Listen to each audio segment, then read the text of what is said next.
That night, one bracelet changed everything.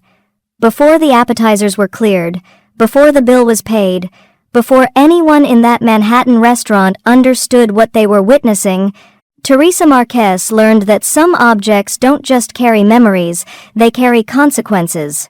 This is the story of how a 7-year-old waitress became the most dangerous person in Enzo Moretti's world, simply by showing up to work wearing the wrong piece of jewelry.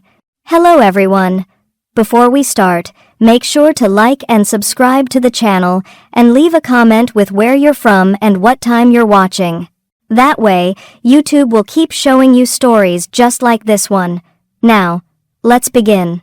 Paradiso was the kind of restaurant where silence cost extra.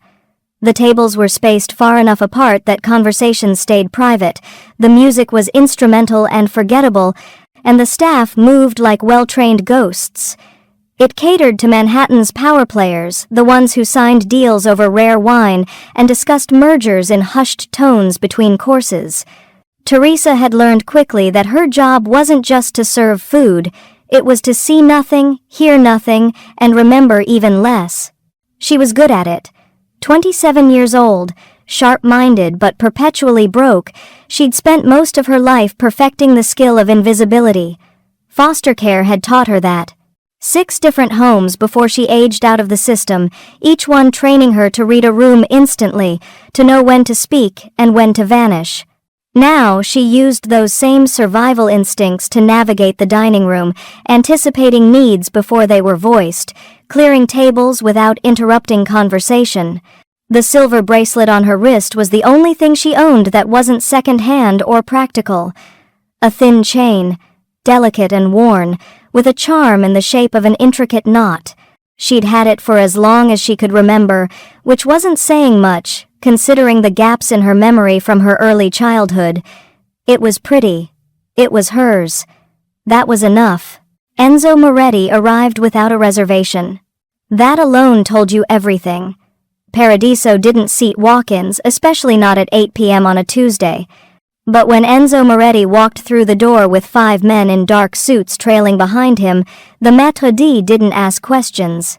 He simply gestured toward the most private booth in the house and began rearranging reservations in his head. Teresa was refilling water glasses 2 tables over when she first saw him. Tall, broad-shouldered, moving with the kind of controlled precision that suggested violence was always an option, just never the first one. His suit was midnight blue and flawless, his expression carved from granite. He didn't look around the room the way most guests did. He looked through it, past it, as if the only things that mattered were the ones he chose to focus on. She didn't recognize him. She should have. By the time she reached his table, her smile was already in place. Pleasant, professional, practiced. She pulled out her notepad. "Good evening, gentlemen. Can I start you off with—" Enzo moved. 1 second she was standing there, pen poised.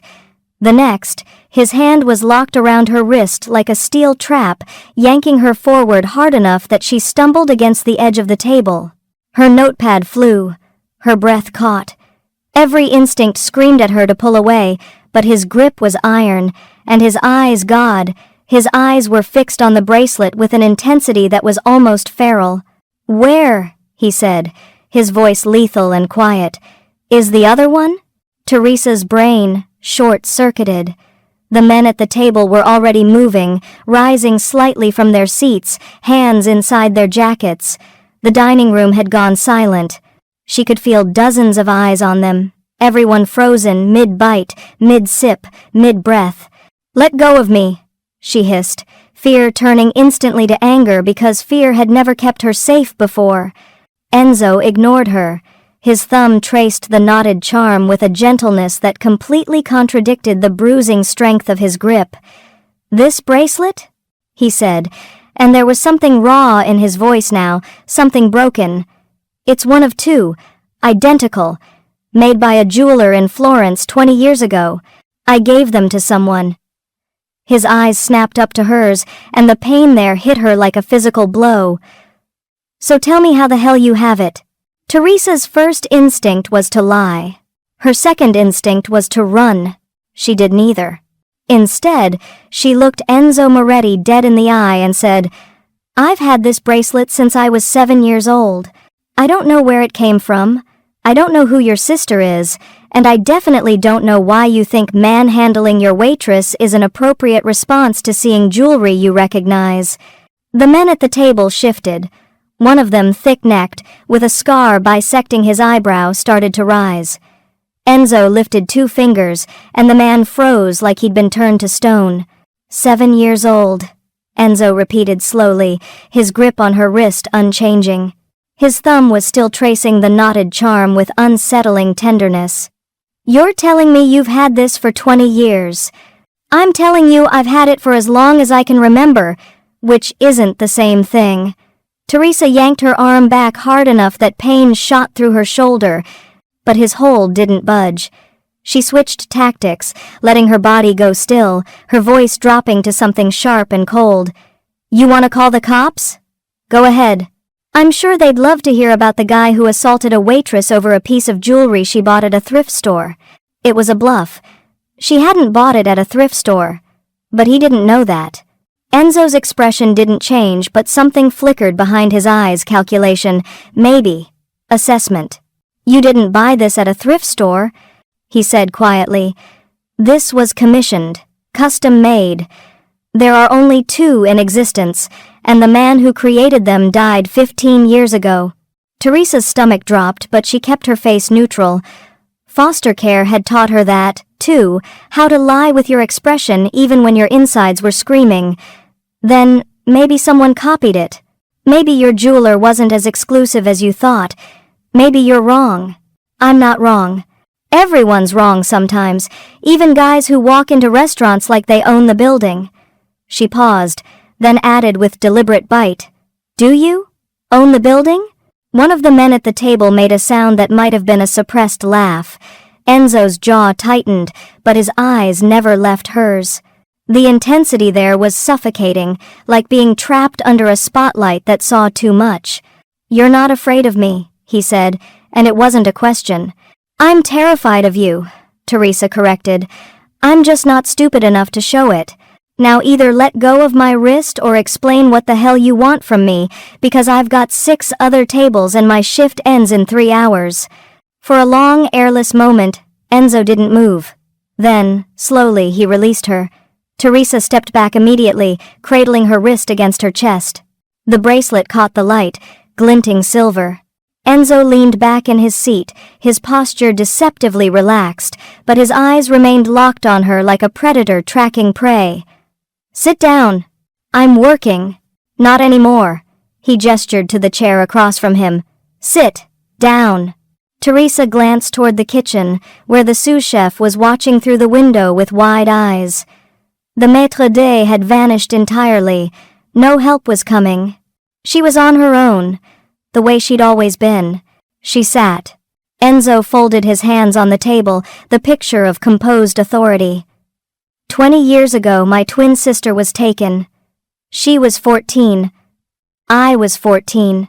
We were at our family's estate in Tuscany for the summer. His voice was flat, clinical, like he was reciting facts that had been carved into his bones.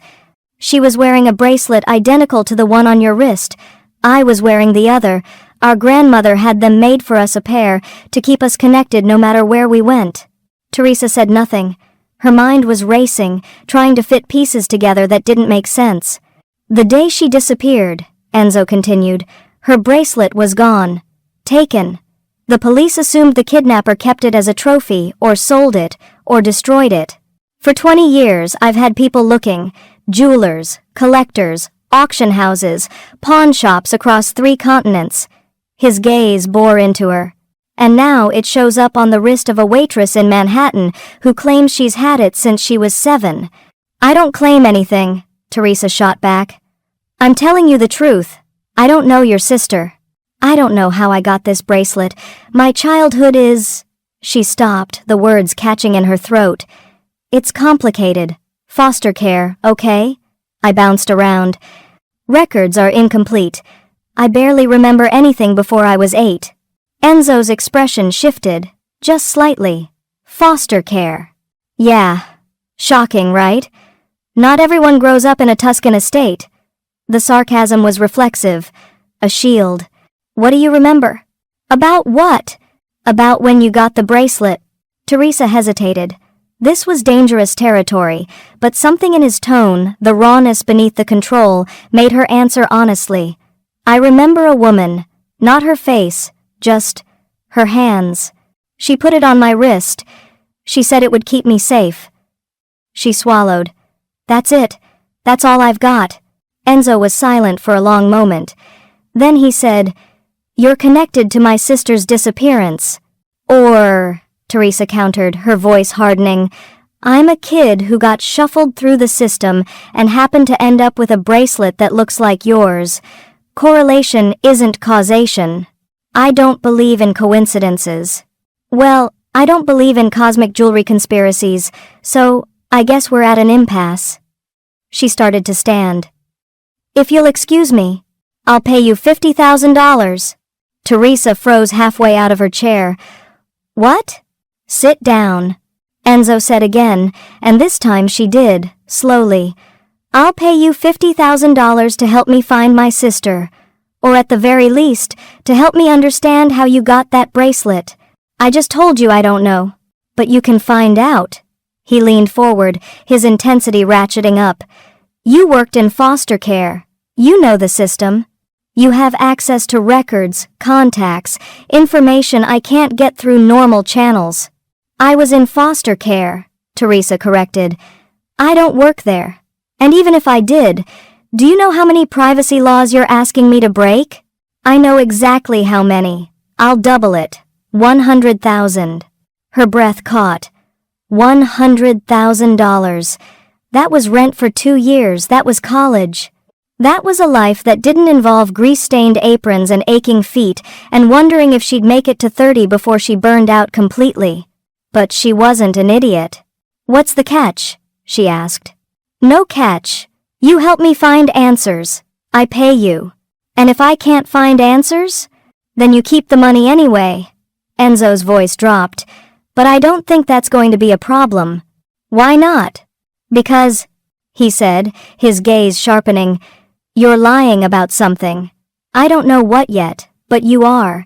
And people only lie when they're hiding something worth protecting. Teresa's pulse spiked, but she forced herself to stay calm. You're wrong. Then prove it. The challenge hung between them, electric and dangerous. Teresa's mind spun through the options. She could walk away. She could tell him to go to hell. She could. But $100,000. And something else. Something she didn't want to admit, even to herself. A gnawing, lifelong question about where she'd come from, who she'd been before the system swallowed her whole. Maybe this was her chance to finally get answers. I want $200,000, she said. Enzo's eyebrows rose fractionally. Excuse me? You heard me. 200,000. And I don't work for you, I work with you. Equal partnership. You don't give me orders, you don't threaten me, and you definitely don't grab me again. She crossed her arms. Those are my terms. One of the men at the table muttered something in Italian that sounded like a curse. Enzo silenced him with a look, then turned back to Teresa. For the first time since he'd walked into Paradiso, something that might have been amusement flickered across his face. You have nerve, he said. I have a photographic memory, Teresa replied. The air in the booth went still. Enzo blinked. What? You want to know how I'm going to find your sister faster than your whole organization? Teresa leaned forward, matching his intensity. I remember everything. Every face, every document, every case file I've ever seen. Perfect recall. I developed it in foster care because it was the only way to keep track of which lies I told to which social worker. She tapped her temple. You've got money and muscle. I've got something better. I've got a brain that doesn't forget. Enzo stared at her. Really stared, like he was seeing her for the first time. Then, slowly, he extended his hand across the table. 200,000, he said. Equal partnership, you have my word. Teresa looked at his hand. This was insane. This was dangerous. This was going to blow up her entire life. She shook it anyway. "Then I guess you just hired yourself a special investigator," she said. "When do we start?" Enzo's smile was sharp and brief, like a blade catching light. "Right now." Enzo's penthouse occupied the top 3 floors of a glass tower overlooking Central Park. Teresa knew this because the elevator ride took 45 seconds, during which nobody spoke, and she became acutely aware that she was still wearing her burgundy work vest and smelled faintly of kitchen grease. The 2 men flanking her, including Scar Eyebrow from the restaurant, kept their eyes forward, hands clasped in front of them like Secret Service agents, guarding someone considerably more important than a waitress who'd just made the worst decision of her life. When the elevator doors opened, Teresa stepped into a world that looked like it had been designed by someone who'd confused luxury with morgue. Everything was white. White marble floors, white leather furniture, white walls stretching up to double-height ceilings. Floor-to-ceiling windows offered a dizzying view of Manhattan's glittering skyline, but somehow the space felt suffocating, sterile, like a museum exhibit titled, "How Rich People Forget to Live." "Wow," Teresa said, her voice echoing in the cavernous entryway. "It's like a hospital had a baby with a modern art gallery." "Do you actually live here, or do you just come here to practice being emotionally unavailable?" Scar Eyebrow made a strangled sound. Enzo, stepping out of the elevator behind her, didn't react immediately. Then, so quietly she almost missed it, he said, "The guest suite is on the 2nd level. Marco will show you." "Marco." Teresa turned to Scar Eyebrow. "That's you?" "Yes, ma'am." "Don't call me ma'am. I'm 27, not 70. She glanced back at Enzo. "Guest suite? I thought we were working." "We are." Enzo shrugged out of his suit jacket, draping it over the back of a white chair with the casual precision of someone who'd never had to pick up after himself. "But you're not going back to your apartment." Teresa's spine stiffened. "Excuse me? You're connected to a 20-year-old kidnapping. You're wearing evidence on your wrist. And as of 1 hour ago, you became my employee." His dark eyes met hers, flat and final. "That makes you a target. You stay here, where I can protect you." "Protect me," Teresa repeated slowly. "Or control me? Is there a difference?" "Yeah. One involves respecting my autonomy, and the other involves you turning into the overbearing mafia boss I'm really hoping you're not." For the first time since they'd left Paradiso, Enzo's expression shifted, something that might have been amusement tugging at the corner of his mouth. "You agreed to equal partnership. That means you follow security protocols." "Security protocols?" Teresa said. "Or house arrest?" "There's a difference." "Is there?" They stared at each other. The air between them crackled with challenge, neither willing to look away first. Marco shifted uncomfortably, glancing between them like he was watching a tennis match conducted entirely in tension.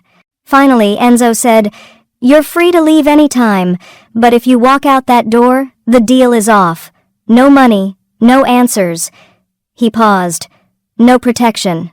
Teresa's jaw tightened. He was right, and she hated it. Out there, she was vulnerable. In here, she was trapped.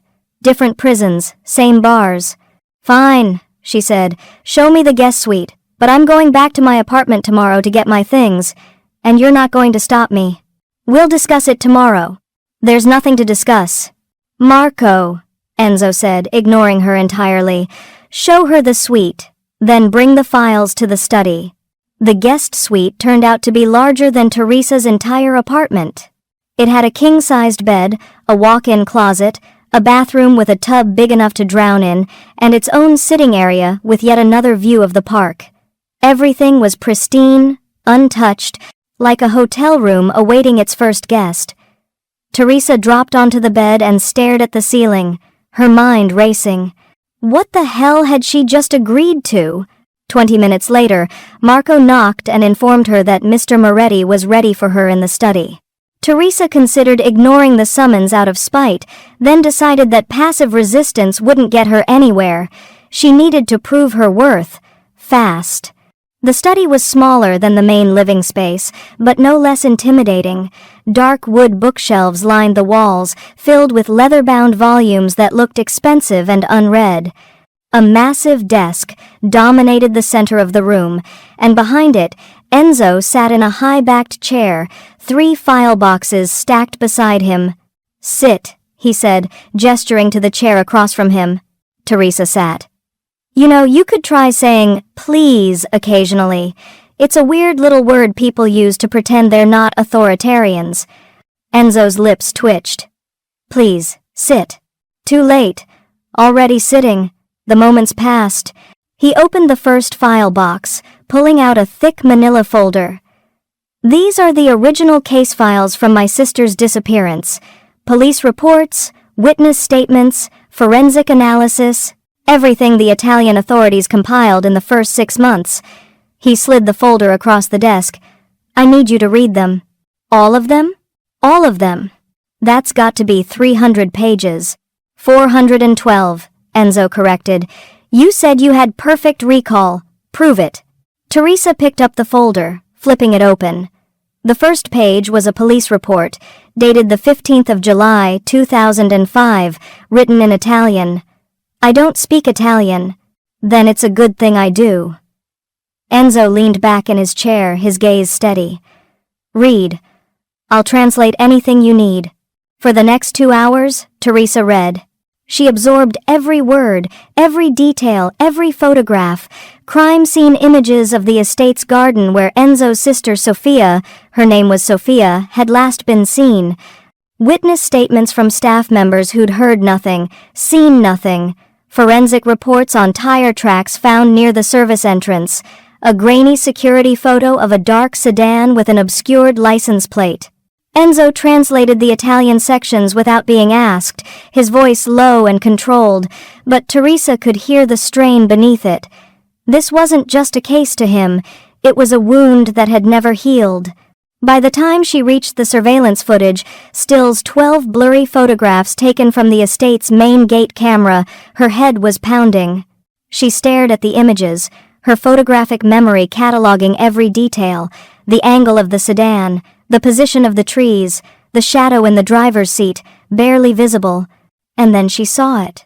A reflection in the car's side mirror. Tiny, almost imperceptible, but there, a second figure, standing behind the gate post. Teresa's vision tunneled, her breath shortened.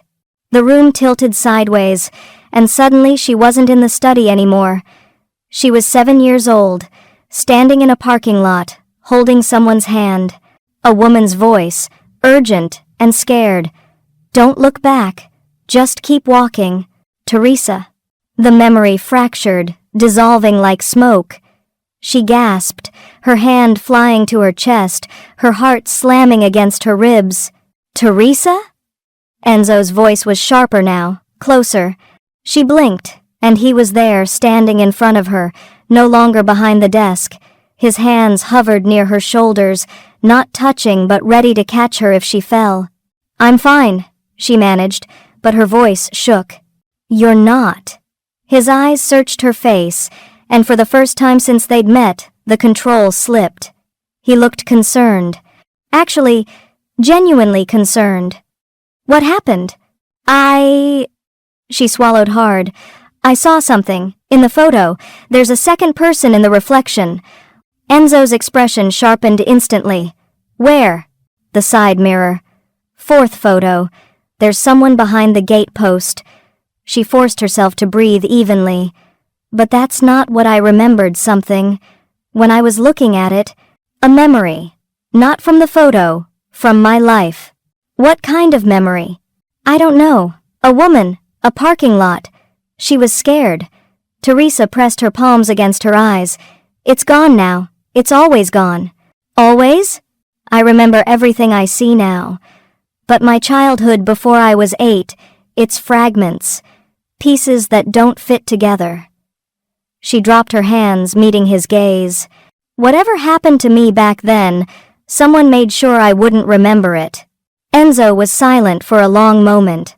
Then, slowly, he reached out and cupped the side of her face, his palm warm against her cheek. The gesture was so unexpected, so intimate, that Teresa froze. "You're helping me find my sister," he said quietly. "But I think in the process you're going to find yourself." Teresa's pulse hammered in her throat. He was close, too close. She could see the faint scar above his left eyebrow, the shadow of stubble along his jaw, the way his dark eyes had softened into something that looked almost like tenderness. This was dangerous. Not the guns and violence kind of dangerous, the kind that made you forget why you'd put walls up in the first place. "Don't," she whispered. "Don't what?" "Don't look at me like that." "Like what?" "Like I'm something worth protecting." Enzo's thumb brushed across her cheekbone, and the touch sent electricity racing down her spine. "You are. You don't even know me. I know you're the first person in 20 years who's gotten this close to the truth." His voice dropped lower, rougher. "I know you're fearless and reckless, and you don't back down even when you should. I know you made a deal with a man you should be terrified of because you wanted answers more than you wanted safety."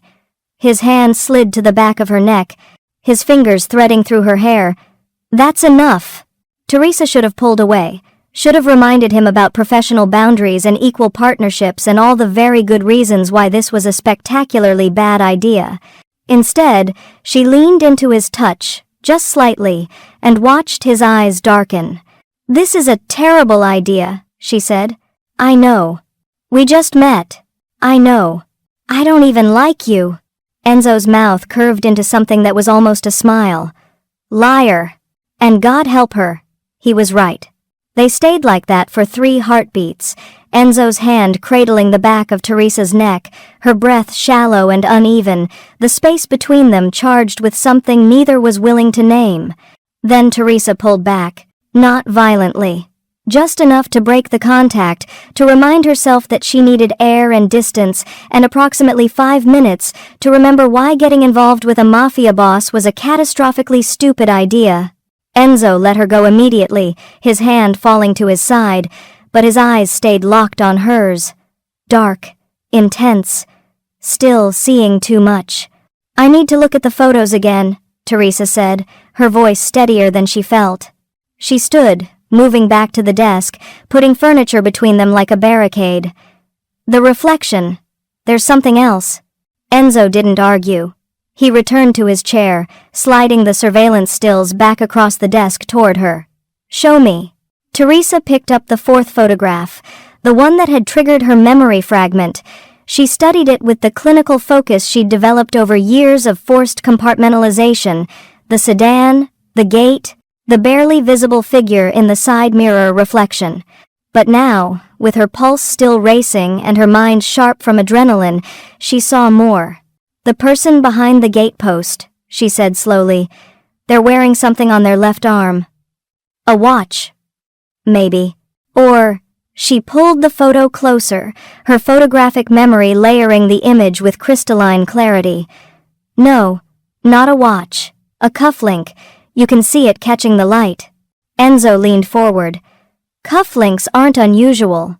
This one is. Look at the shape." She traced the tiny glint of metal with her fingernail. "It's not round. It's rectangular, with something engraved on it. A logo, maybe." "You can't possibly see that level of detail in a 20-year-old surveillance photo."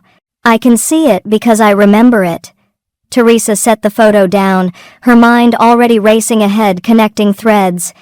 "And I've seen that same cufflink before. Today. In this apartment."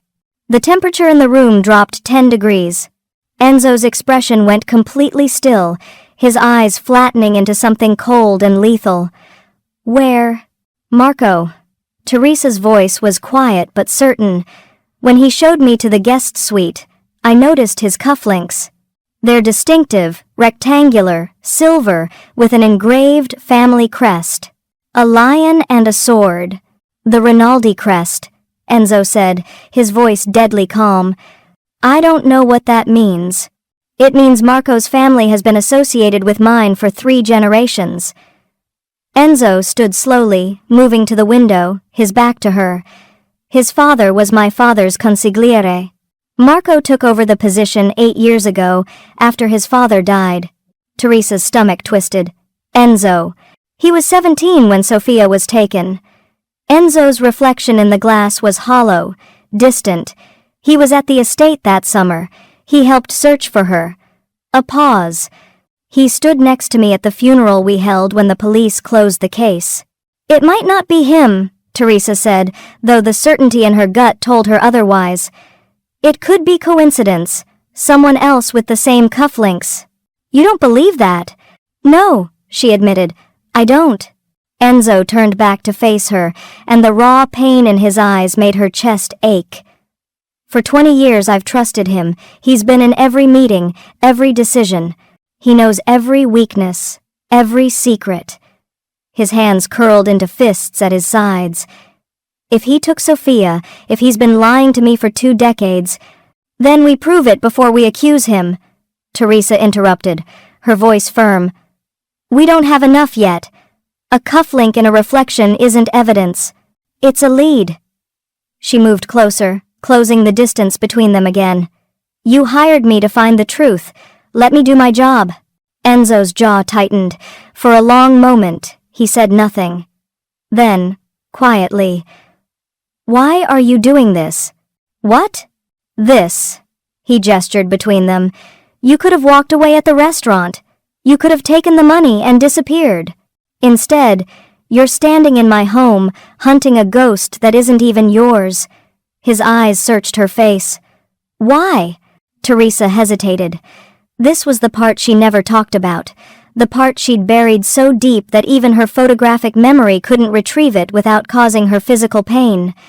But something about Enzo, about the shared weight of their losses, about the way he'd touched her face like she was something precious instead of something broken, made her want to try. The bracelet, she said finally, her voice barely above a whisper. I told you I've had it since I was 7. That's true, but I lied about not knowing where it came from. Enzo went very still. You remember. Fragments, pieces. Teresa wrapped her arms around herself, suddenly cold despite the warmth of the room. I remember a woman putting it on my wrist. She said it would keep me safe. She said, her voice cracked, she said she'd come back for me. But she didn't. No, she didn't. Teresa forced herself to meet his eyes. 3 days later, I was in foster care. The social worker who found me said I'd been left at a fire station in Queens. No nota, no explanation. Just a 7-year-old girl with a bracelet and no memory of her own name. Enzo's expression shifted, softening into something that looked like recognition. Teresa isn't your birth name. I don't know what my birth name was. Teresa is what the social worker called me because I wouldn't tell them anything else. She laughed bitterly. Turns out, selective amnesia is a great coping mechanism when you're a traumatized kid. My brain just locked it all away. Everything before that night, and the harder I tried to remember, the more it hurt, so eventually I just stopped trying. Until now. Until now. Teresa touched the bracelet on her wrist, the metal warm against her skin. I want to find your sister, Enzo, but I also need to find out who I was, where I came from.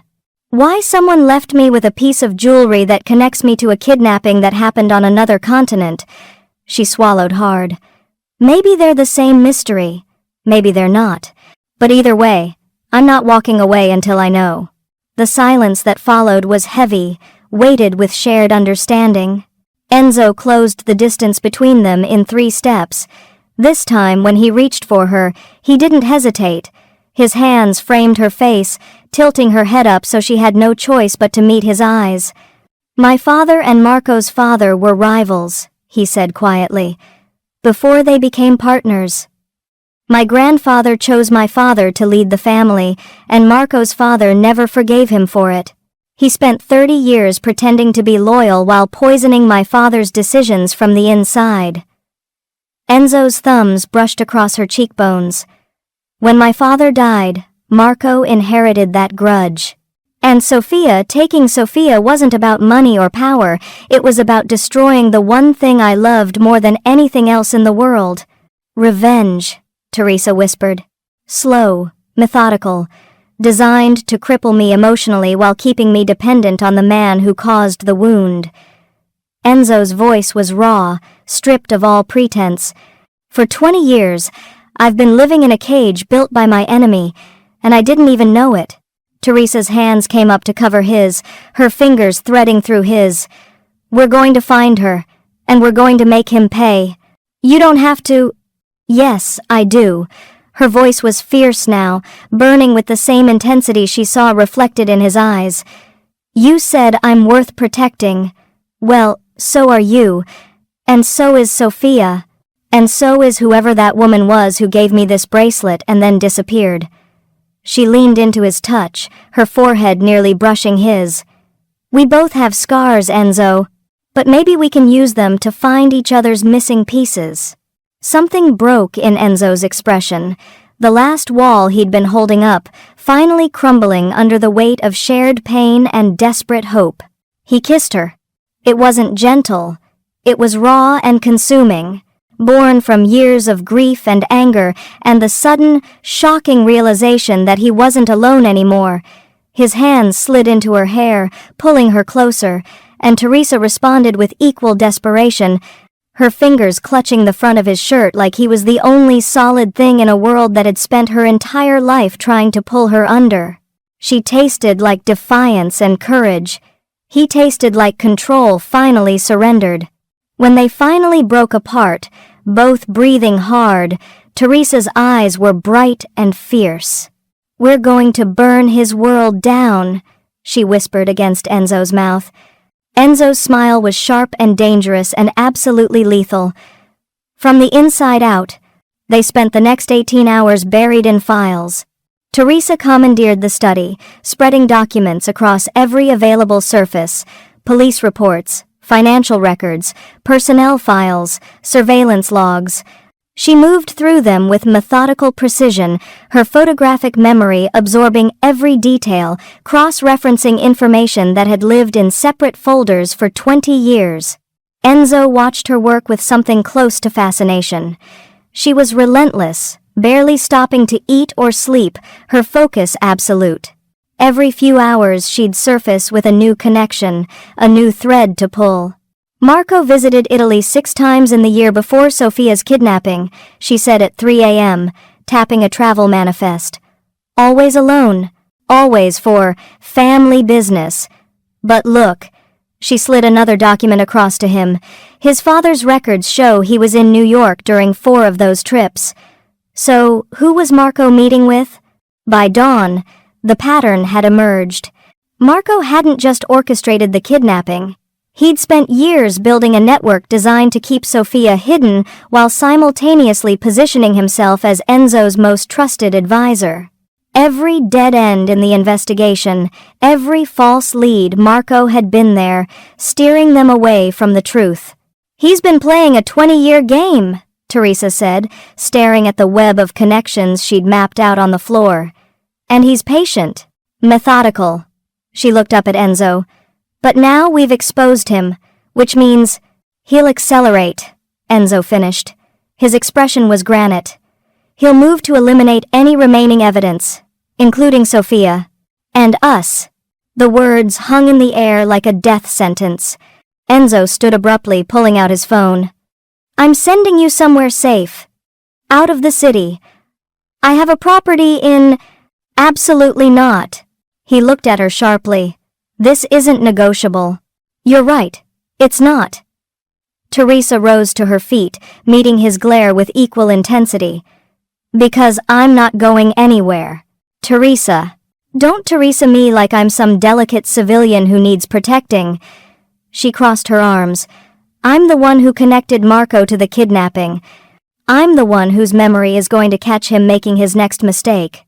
You want to bench your best player right before the final inning? That's not strategy. That's stupidity. It's keeping you alive. It's getting Sophia killed. Teresa's voice sharpened. Marco doesn't know what I can do yet. He doesn't know about my memory. That's our advantage, and you want to throw it away because you're scared I'll get hurt? I'm not scared, Enzo bit out. I'm realistic. He's already killed to protect this secret. He won't hesitate to... To what? Grab me? Threaten me? Try to intimidate me into silence? Teresa stepped closer, her eyes blazing. Newsflash. Moretti, you already tried that approach at Paradiso, and look how well it worked. I'm still here. I'm still fighting, and I'm not going anywhere until we finish this. They stood toe-to-toe, neither willing to back down.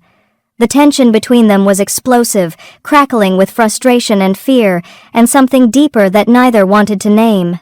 Finally, Enzo's jaw unlocked. If something happens to you, then you'll avenge me spectacularly, I'm sure. Very dramatic, lots of fire. Teresa's expression softened slightly. But I didn't survive 20 years in the system by being fragile. I'm tougher than I look. I know you are. Enzo's hand came up to cup her face, his thumb brushing across her cheekbone. That's what terrifies me. Before Teresa could respond, his phone buzzed. Enzo glanced at the screen, and his entire body went rigid. What? Teresa demanded. Text from Marco? Enzo's voice was flat. He wants to meet. Tonight. Says there's been a development in an old case he needs to discuss privately. He knows. Teresa's mind raced. He knows we're on to him. This is him making his move. Or, it's a trap. Obviously it's a trap.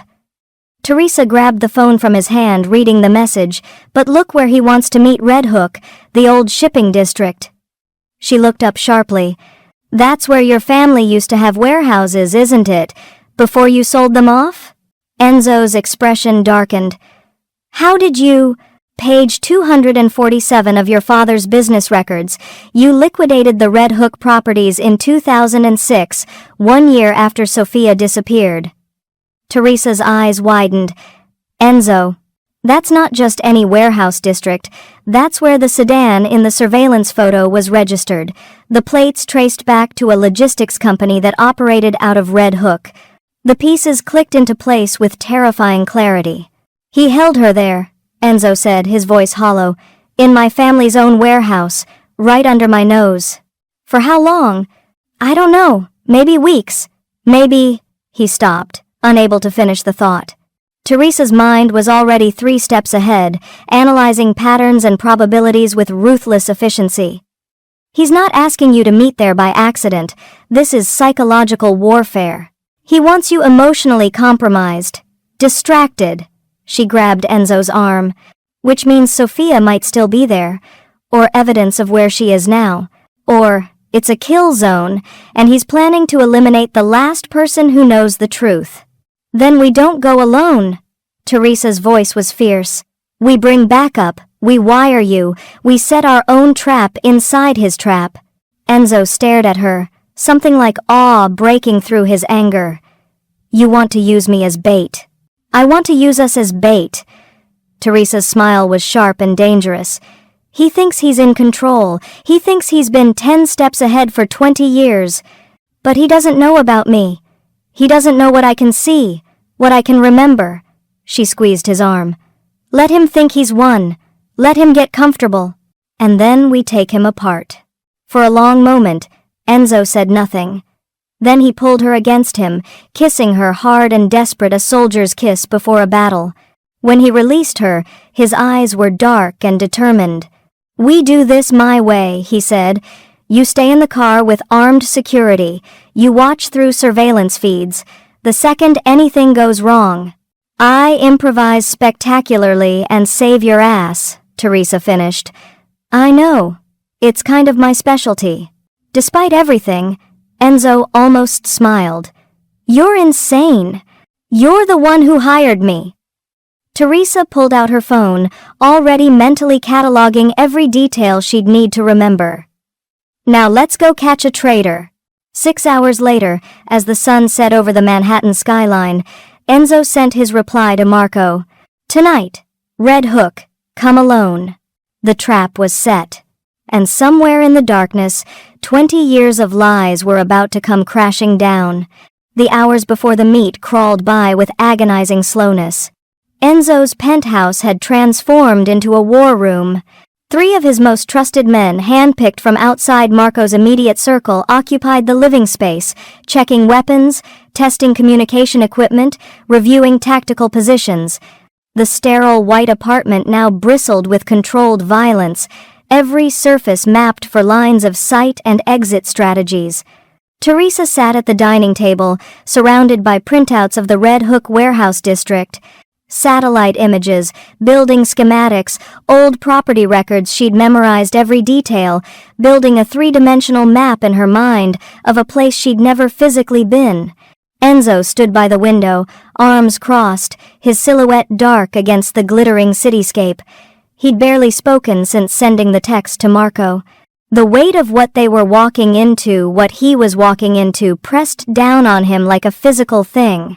"Your tactical approach is flawed," Teresa said suddenly, not looking up from the documents. Every head in the room turned toward her. Enzo's jaw tightened. "Excuse me?" "You heard me." Teresa tapped the warehouse schematic. "You're planning to enter from the east access point, where Marco will expect you. You're positioning backup at the perimeter. You're treating this like a standard confrontation." She finally looked up, her eyes sharp. "But this isn't standard. This is personal. And Marco knows that." "Your point?" "My point is that you're thinking like a strategist when you should be thinking like a victim." Teresa stood, moving to stand in front of him. "Marco didn't choose Red Hook randomly. He chose it because it's where Sophia was held, where your family's legacy was built and then abandoned. He wants you emotionally compromised the second you step through that door." One of Enzo's men, a lean, scar-faced operative named Luca, cleared his throat. "With respect, we've accounted for psychological factors. The boss knows intellectually," Teresa interrupted, her gaze never leaving Enzo's face. "But knowing and feeling are different things. The moment you walk into that building, you won't be thinking about tactical advantages. You'll be thinking about your sister, about 20 years of guilt and grief, about whether she suffered in that exact spot where you're standing." Her voice softened. "Marco is counting on that. He's counting on you being too distracted to see him coming." The room went silent. Enzo's expression was unreadable, but Teresa saw the muscle jumping in his jaw, the tension radiating through his shoulders. She was right, and he knew it. "So, what do you suggest?" he asked, his voice deadly quiet. "You don't go in first." "I do." "Absolutely not. Listen to me." "No." Enzo's hand shot out, gripping her arm, not hard but firm. "You're not stepping foot in that warehouse. That's non-negotiable." "Then send someone else ahead," Teresa pressed. "Someone Marco won't expect. Someone who can clear the space emotionally before you enter." She pulled her arm free, stepping closer until they were nearly chest to chest. "You can't afford to be vulnerable tomorrow night. Not for a single second. Because the moment you are, he'll use it to destroy you." The truth of it hung between them like a blade. Luca shifted uncomfortably. "She's not wrong, boss. Rinaldi's been manipulating your emotional responses for 2 decades. He'll know exactly which buttons to push." Enzo's hands curled into fists. For a long moment, he said nothing. Then, to his men, "Give us the room." They filed out without question, the door clicking shut behind them. The silence that followed was suffocating. "You think I don't know what he's doing?" Enzo said finally, his voice raw. "You think I haven't spent 20 years analyzing every decision, every moment, wondering how much of it was real and how much was him pulling strings?" He moved closer, backing Teresa against the table. "I know it's a trap. I know he'll use Sophia against me.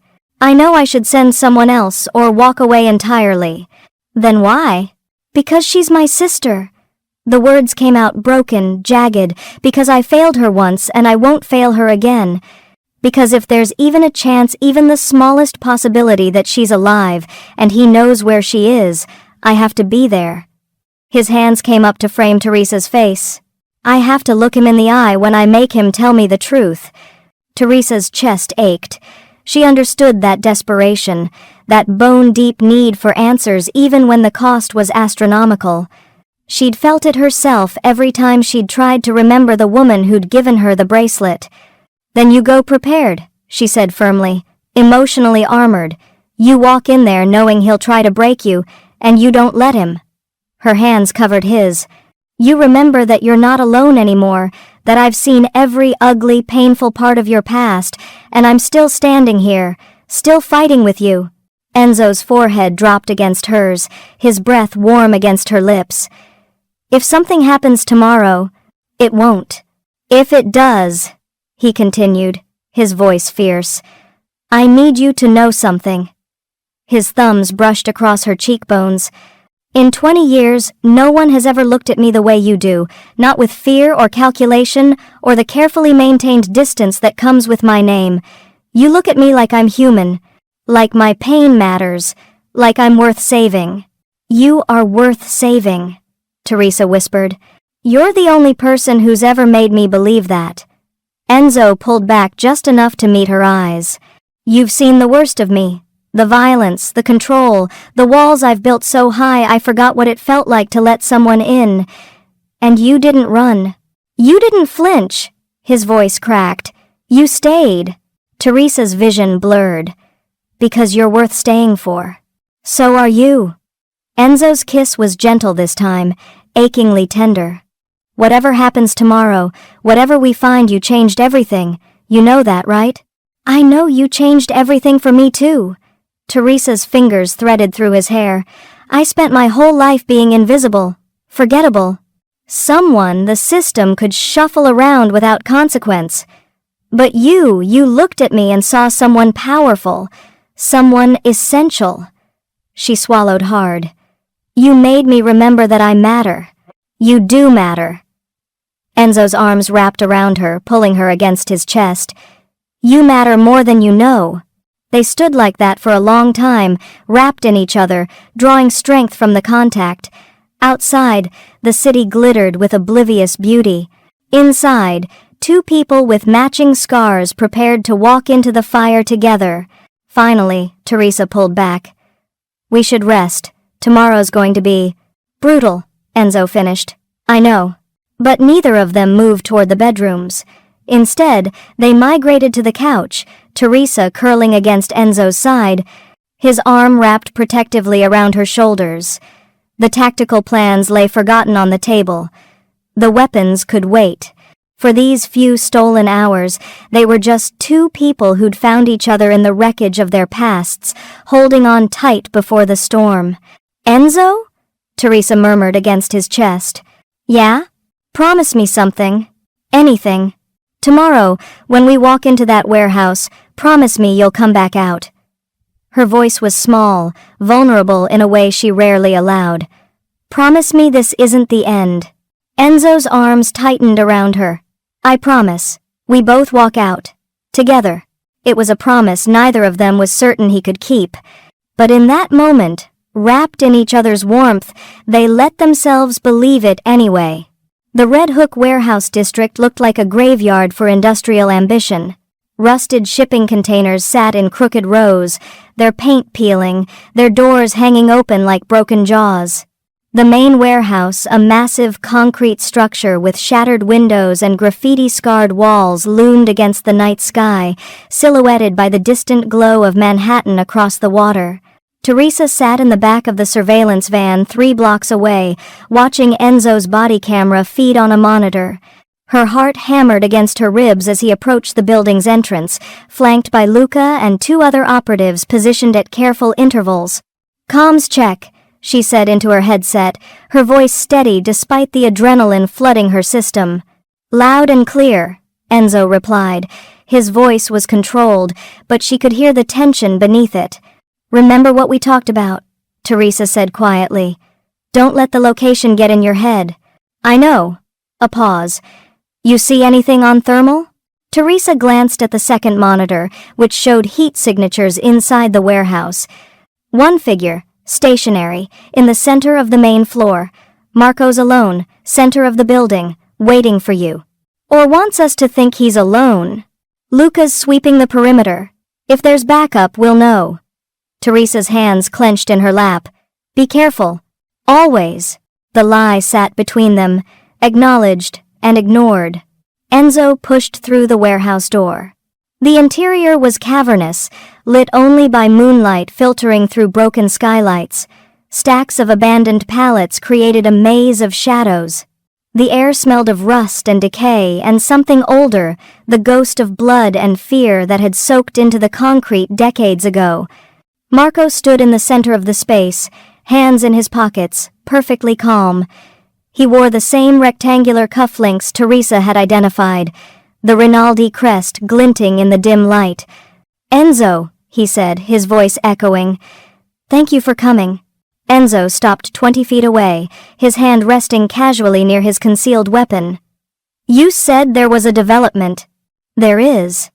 Marco smiled, and it was the smile of a man who'd been waiting 20 years for this moment. "I thought it was time we stopped pretending." "Pretending what?" "That you didn't know." Marco's expression shifted, hardening. "That I didn't know you knew. That we weren't circling each other, waiting to see who'd strike first." He pulled his hands from his pockets empty, non-threatening. "Your little waitress is quite resourceful. Photographic memory. Impressive. She connected me to Sophia's disappearance in less than 48 hours. Do you know how long it took the Italian police? 3 years. And they still got it wrong." In the van, Teresa's blood ran cold. "Enzo, he knows about me. This is a confession," Enzo finished, his voice deadly quiet. His body camera showed Marco clearly, every micro-expression visible. "You took her." "I saved her," Marco corrected. "From your father's world, from the violence and corruption that would have destroyed her the way it destroyed everything else your family touched." "Where is she?" "Alive, safe, happy even." Marco took a step closer. "More than she would have been if she'd stayed with you." Teresa watched the monitor, her photographic memory overlaying the current feed with the old police photographs. The layout was identical, same support columns, same stacked pallets, same... Her breath caught. "Enzo," she said urgently into the comms. "The column behind Marco, fourth from the left. There's a structural weakness in the foundation. The old engineering report flagged it for demolition. If you can trigger the release mechanism..." "There is no release mechanism," Enzo muttered. "Yes, there is. Loading dock controls. Panel on the east wall, 20 feet to your right. Red switch. It'll drop the suspended container directly above him." On screen, she saw Enzo's hand twitch slightly acknowledgement. But Marco was still talking, his voice growing more intense. "Your father chose your bloodline over merit, over loyalty. Over everything my family sacrificed." He pulled something from his jacket, a photograph. "Sophia understands that now. She understands that I saved her from becoming another Moretti casualty." Enzo took a step forward, and Teresa saw it happening in real time, the emotional compromise she'd warned him about. His tactical awareness narrowing, his focus tunneling on Marco and the photo in his hand. "Let me see it," Enzo demanded. Marco held it up. Even through the grainy body camera feed, Teresa could see it was recent. A woman, early 30s, dark hair, standing in front of a small house, alive, smiling. Sophia. The shock hit Enzo like a physical blow. His hand dropped away from his weapon. "She's..." Marco moved. The gun appeared from behind his back with practiced speed, the barrel leveling at Enzo's chest. "I'm sorry it has to end this way. Truly. But you couldn't leave it alone." "Enzo!" Teresa screamed into the comms. "The panel! Now!" But Enzo was frozen, staring at the photograph, at 20 years of grief and guilt, suddenly compressed into a single image. His sister was alive. His sister was... Teresa didn't think. She grabbed the van's radio transmitter and switched to the emergency frequency, the one connected to the backup team's tactical gear. "Code red! East wall panel! Hit the red switch now!" Luca's voice crackled back. "Which panel?" 20 feet right of the entrance, do it!" On the monitor, she saw Luca burst through a side door, weapon drawn. He spotted the panel, slammed his palm against the red switch. The grinding of metal filled the warehouse. Above Marco, a suspended shipping container, forgotten, rusted, held in place by a failing pulley system, lurched free from its moorings. Marco looked up, eyes widening, diving sideways as 2 tons of steel came crashing down. It missed him by inches, slamming into the concrete with a sound like a bomb detonating. The impact shook the entire structure, sending dust and debris cascading from the rafters. Enzo snapped back to awareness, his training overriding shock. He moved while Marco was still off balance, closing the distance in 3 strides, his boot connecting with Marco's wrist and sending the gun skittering across the floor. "Don't move!" Luca shouted, his weapon trained on Marco. But Marco was laughing, a ragged, broken sound. "You'll never find her," he gasped. "Not without me. She's hidden so deep, so carefully you could search for another 20 years and—" Enzo's fist connected with his jaw, cutting off the words. Once, twice. Not wild, not emotional, clinical, controlled fury, distilled into precise violence. "You're going to tell me where she is," Enzo said quietly, dangerously, "and then you're going to spend the rest of your miserable life regretting that you didn't kill me when you had the chance." In the van, Teresa's hands shook as the adrenaline finally hit her system. She'd done it. They'd done it. Enzo was alive. 10 minutes later, Marco was secured, Luca and the team sweeping the warehouse for additional evidence.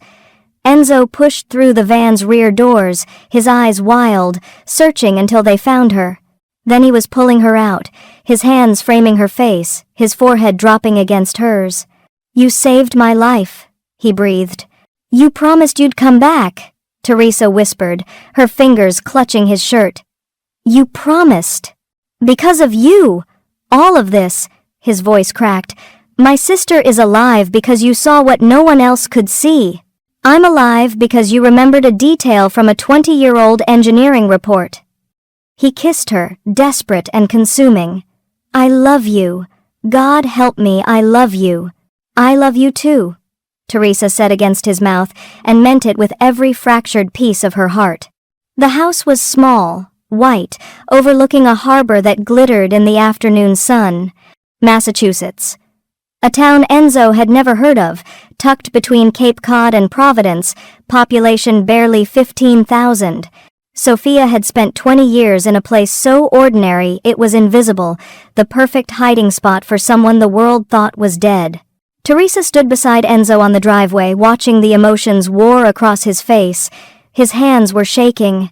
She'd never seen them shake before. "I can do this alone," she offered quietly. "No." His voice was rough. "I've waited 20 years. I'm not." He stopped, unable to finish. Took a breath. "I'm not letting her out of my sight again." The door opened before they could knock. A woman stood in the threshold, early 30s, dark hair pulled back in a simple bun. She wore a cardigan and jeans, and her face, God, her face was the female version of Enzo's, the same sharp cheekbones, the same dark eyes, but softer somehow, lived in, marked by decades of loss. For a moment, nobody moved. Then Sophia's eyes found Enzo's, and everything stopped. "You," she whispered. "You're real." "Sophia." Enzo's voice cracked on her name. It was the first time Teresa had ever heard him sound uncertain, vulnerable, completely undone. "It's really—" Sophia crossed the distance between them in 3 steps and threw her arms around him. The sound Enzo made, half sob, half laugh, pure anguish and joy twisted together, would stay with Teresa forever. His arms wrapped around his sister, pulling her close like he was afraid she'd disappear if he let go for even a second. 20 years of grief poured out of him, all that careful control finally shattered. Teresa turned away, giving them privacy, and found herself crying despite not knowing these people, despite having no claim to this moment. But she felt it anyway, the profound weight of loss finally being healed. 5 minutes later, Sophia pulled back, keeping one hand on Enzo's face like she needed to verify he was real. Her eyes found Teresa. "You did this," Sophia said. "It wasn't a question." "Your brother did this," Teresa replied. "I just helped. She saved my life." Enzo added, his arm still locked around Sophia's shoulders. Multiple times. She's...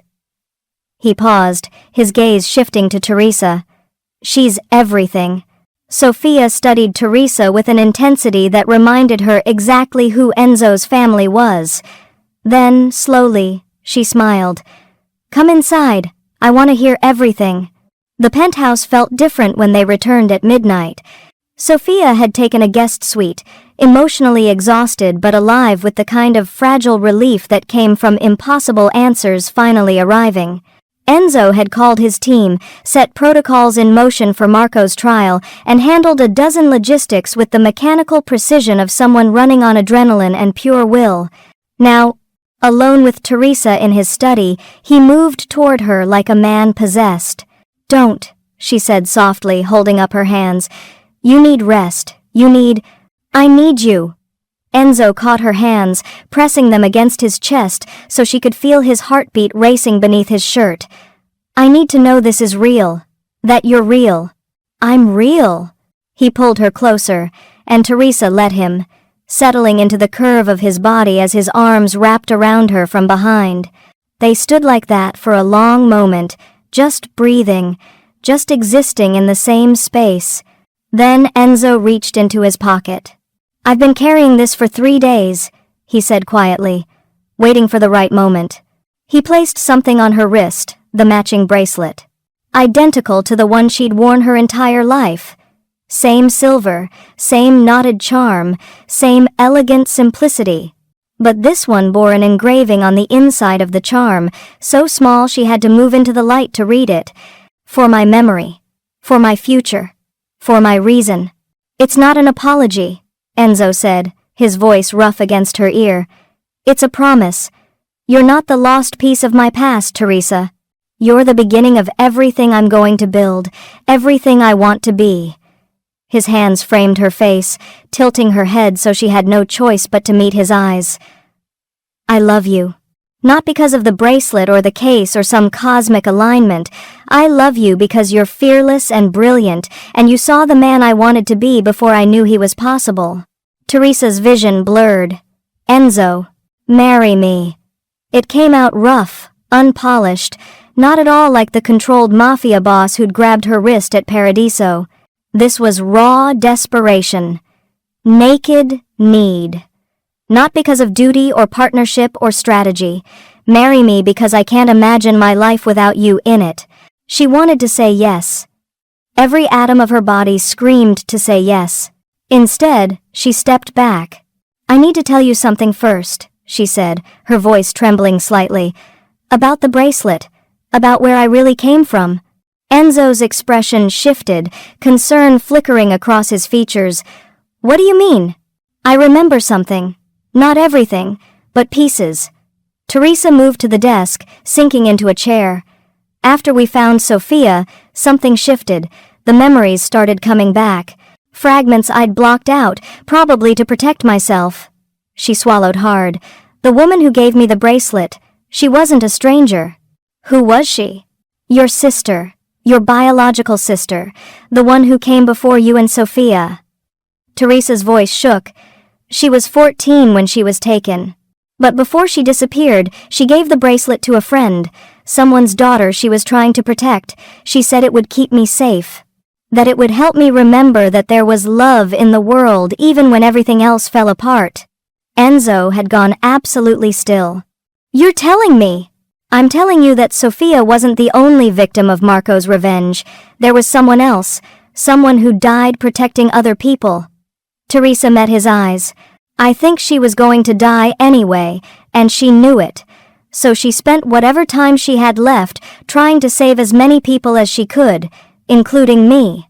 The pain that crossed Enzo's face was exquisite, beautiful, heartbreaking.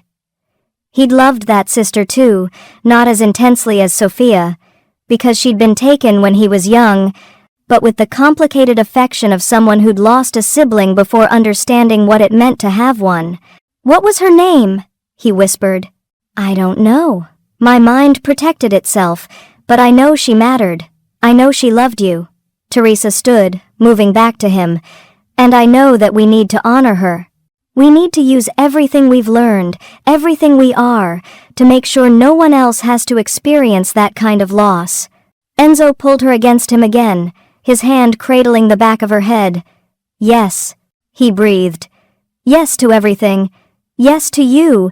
Yes to the foundation. Yes to spending the rest of my life making sure her sacrifice meant something. So, that's a yes to the marriage proposal? Teresa asked, a hint of her usual sarcasm breaking through the emotion. Enzo pulled back just enough to kiss her deep and consuming and absolutely certain. That's a hell yes to the marriage proposal. She was wearing both bracelets now, one for the past, one for the future. And as Enzo held her in his study, both of them crying for the lost sister who'd never know what her kindness had started, Teresa finally understood what it meant to be found. 3 months later, the Moretti Foundation for Missing Persons opened its doors in a gleaming Manhattan tower overlooking Times Square. The ceremony was subdued by design, no press conferences, no media circus.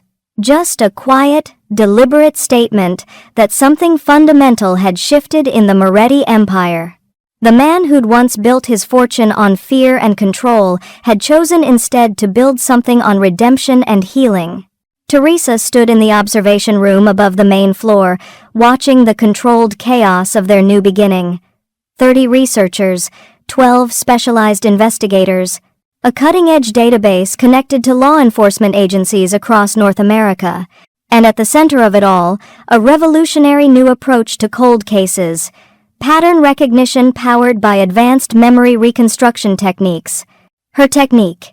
"You look terrified," Sophia said, stepping up beside her. "I look terrified because I am terrified," Teresa admitted. "What if it doesn't work? What if we're building this on theory and good intentions, and then you'll fix it?" Sophia squeezed her hand, and Teresa was struck again by how much she looked like her brother when she smiled. "You've already solved 47 cases in development phase. 47 families finally have answers because of you, because of what you can do." Downstairs, Enzo stood at the podium, speaking to the assembled staff and board members. He wore a dark suit, his bearing as controlled and commanding as ever, but his eyes held something new. Something softer. Purpose without cruelty. "The Moretti name has meant power," he was saying, his voice carrying through the room. "For 3 generations, it meant control, strength, the kind of dominion that came from being feared. Today, we're changing what that name means. We're making it mean hope. We're making it mean that no one disappears without someone fighting to bring them home." He paused, his gaze finding Teresa's in the observation window. "This foundation exists because of one woman's extraordinary mind and an even more extraordinary heart." Teresa Marquez believed that a waitress and a man she didn't know could solve 20 years of unsolved trauma. She was right. But more than that, she believed I could be better. That we could all be better. Enzo's voice grew quieter, more intimate. "Teresa has agreed to be the Foundation's Director of Investigative Services. She will lead the effort to find the missing, to honor the lost, to make sure that every family gets the answers they deserve." Teresa felt Sophia's hand squeeze hers. "In addition," Enzo continued, and now there was definitely amusement in his voice, "she's agreed to marry me, probably because she felt obligated after I made an embarrassing speech at dinner last week about how she's the only good thing I've ever done." The room erupted in laughter. Teresa rolled her eyes, but she was smiling. "He absolutely did say that." "Did you tell him he was dramatic?" Sophia asked.